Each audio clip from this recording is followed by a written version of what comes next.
دیدی بالاخره پیدات کردم؟ سرکن! جلل خاله تو حرف میزنی؟ همه با حرف میزنن، فقط دلمون نمیخواد با آدمایی مثل تو حرف بزنیم. اونا خیلی ترسناکه. اون وقت چرا؟ مگه ما وحشیم؟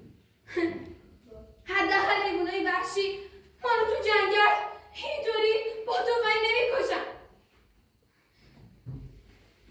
من آماده سرنوشتم هستم، خیلی وقتی که بودم.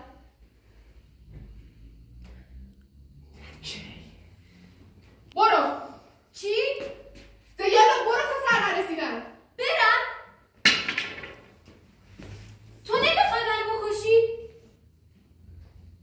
تو آدم بدی نیستی.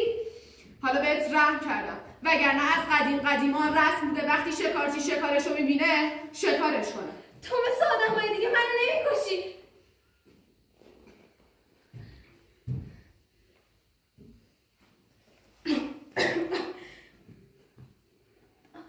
اینقدر دنبالم کردی تشنم شد. منت میذاری؟ نه الان خودم میرم. وایسا، منم گلوم خوش شد، خودم میرم آب میارم. تو همینجا مواظب باش شکارچی کسی نیاد.